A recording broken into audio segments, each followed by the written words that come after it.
And now it was evening, and Almitra the seeress said, "Blessed be this day and this place and your spirit that has spoken." And he answered, "Was it I who spoke? Was I not also a listener?" Then he descended the steps of the temple, and all the people followed him, and he reached his ship and stood upon the deck. And facing the people again, he raised his voice and said, "People of Orphalese, the wind bids me leave you. Less hasty am I than the wind, yet I must go. We wanderers, ever seeking the lonelier way, begin no day where we have ended another day, and no sunrise finds us where the sunset left us. Even while the earth sleeps, we travel. We are the seeds of the tenacious plant, and it is in our ripeness and our fullness of heart that we are given to the wind and are scattered. Brief were my days among you, and briefer still the words I have spoken. But should my voice fade in your ears and my love vanish in your memory, then I will come again, and with a richer heart and lips more yielding to the Spirit will I speak.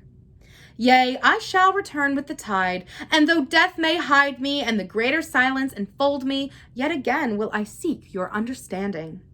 And not in vain will I seek. If aught I have said is truth, that truth shall reveal itself in a clearer voice and in words more kin to your thoughts. I go with the wind, people of Orphalese, but not down into emptiness. And if this day is not a fulfillment of your needs and my love, then let it be a promise till another day. Man's needs change, but not his love, nor his desire that his love should satisfy his needs. Know therefore that from the greater silence I shall return. The mist that drifts away at dawn, leaving but dew in the fields, shall rise and gather into a cloud and then fall down in the rain. And not unlike the mist have I been. In the stillness of the night I have walked in your streets, and my spirit has entered your houses. And your heartbeats were in my heart, and your breath was upon my face, and I knew you all. I knew your joy and your pain, and in your sleep your dreams were my dreams, and oftentimes I was among you, a lake among the mountains. I mirrored the summits in you, and the bending slopes, and even the passing flocks of your thoughts and your desires. And to my silence came the laughter of your children in streams, and the longing of your youths in rivers. And when they reached my depth, the streams and the rivers ceased not yet to sing. But sweeter still than laughter and greater than longing came to me. It was the boundless in you, the vast man in whom you are all but cells and sinews, he in whose chant all your singing is but a soundless throbbing. It is in the vast man that you are vast, and in beholding him that I beheld you and loved you. For what distances can love reach that are not in the vast sphere? What visions, what expectations, and what presumptions can outsoar that flight? Like a giant oak tree covered with apple blossoms is the vast man in you. His might binds you to the earth, his fragrance lifts you into space, and in his durability you are deathless. You have been told that, even like a chain, you are as weak as your weakest link. But it is but half the truth. You are also as strong as your strongest link. To measure you by your smallest deed is to reckon the power of ocean by the frailty of its foam. To judge you by your failures is to cast blame upon the seasons for their inconstancy. Aye, you are like an ocean, and though heavy-grounded ships await the tides upon your shore, yet even like an ocean you cannot hasten your tides, and like the seasons you are also. And though in your winter you deny your spring, yet spring, reposing within you, smiles in her drowsiness and is not offended. Think not I say these things in order that you may say the one to the other, "He praised us well, he saw but the good in us." I only speak to you in words of that which you yourselves know in thought. And what is word knowledge but a shadow of wordless knowledge? Your thoughts and my words are waves from a sealed memory that keeps records of our yesterdays, and of the ancient days when the earth knew not us nor herself, and of nights when earth was upwrought with confusion. Wise men have come to you to give you of their wisdom. I came to take of your wisdom. And behold, I have found that which is greater than wisdom. It is a flame spirit in you ever gathering more of itself, while you, heedless of its expansion, bewail the withering of your days. It is life in quest of life in bodies that fear the grave. There are no graves here. These mountains and plains are a cradle and a stepping stone. Whenever you pass by the field where you have laid your ancestors, look well thereupon, and you shall see yourselves and your children dancing hand in hand. Verily, you often make merry without knowing. Others have come to you, to whom for golden promises made unto your faith, you have given but riches and power and glory. Less than a promise have I given, and yet more generous have you been to me. You have given me my deeper thirsting after life. Surely there is no greater gift to a man than that which turns all his aims into parching lips and all life into a fountain. And in this lies my honor and my reward, that whenever I come to the fountain to drink, I find the living water itself thirsty, and it drinks me while I drink it. Some of you have deemed me proud and overshy to receive gifts. Too proud indeed I am to receive wages, but not gifts. And though I have eaten berries among the hills when you would have had me sit at your board, and slept in the portico of the temple when you would gladly have sheltered me, yet was it not your loving mindfulness of my days and my nights that made food sweet to my mouth and girdled my sleep with visions? For this I bless you most. You give much and know not that you give at all. Verily, the kindness that gazes upon itself in a mirror turns to stone, and a good deed that calls itself by tender names becomes the parent to a curse. And some of you have called me aloof and drunk with my own aloneness. And you have said, he holds counsel with the trees of the forest, but not with men. He sits alone on hilltops and looks down upon our city. True, it is that I have climbed the hills and walked in remote places. How could I have seen you save from a great height or a great distance? How can one be indeed near unless he be far?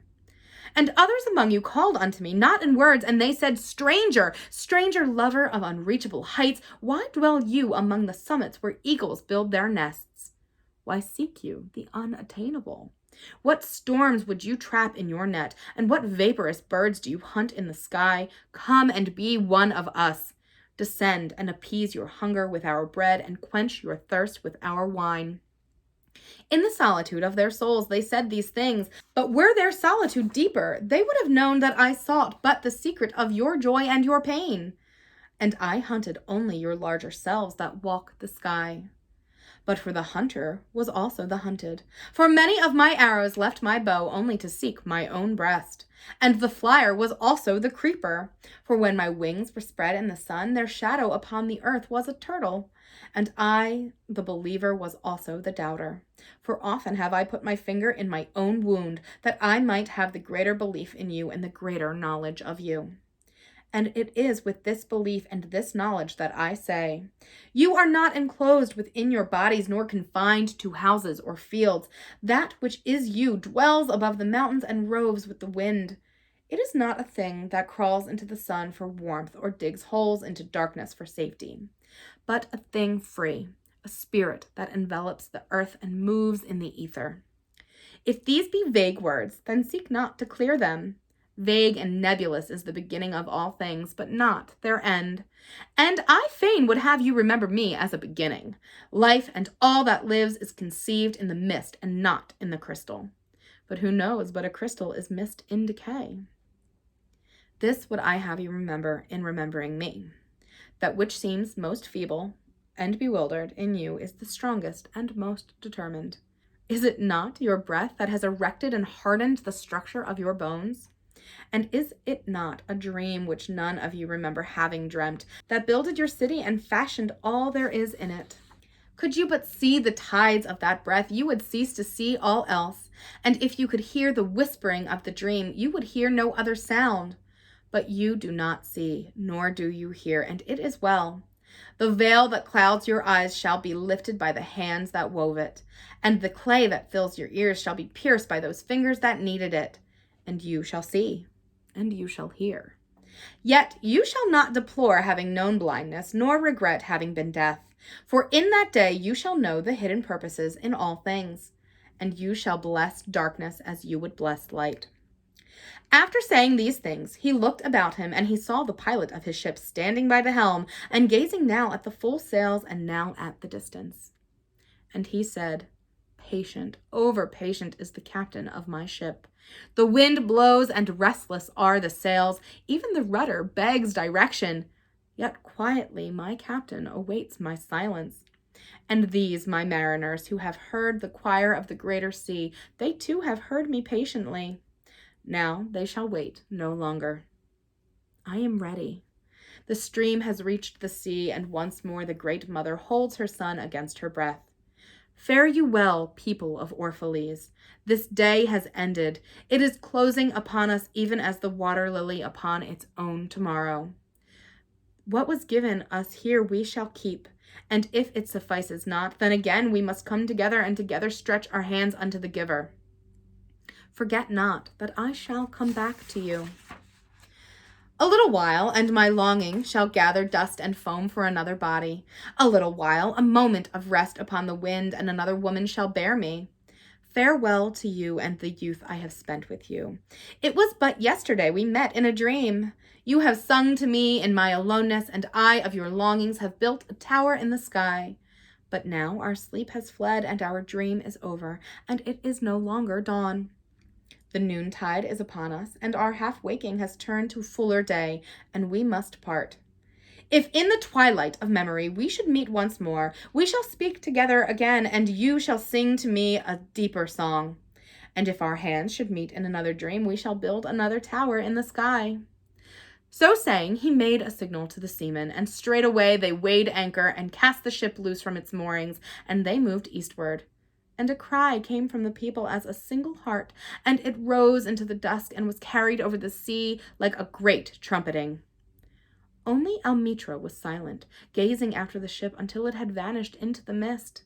And when all the other people were dispersed, she still stood alone upon the sea-wall, remembering in her heart his saying, "A little while, a moment of rest upon the wind, and another woman shall bear me." The end.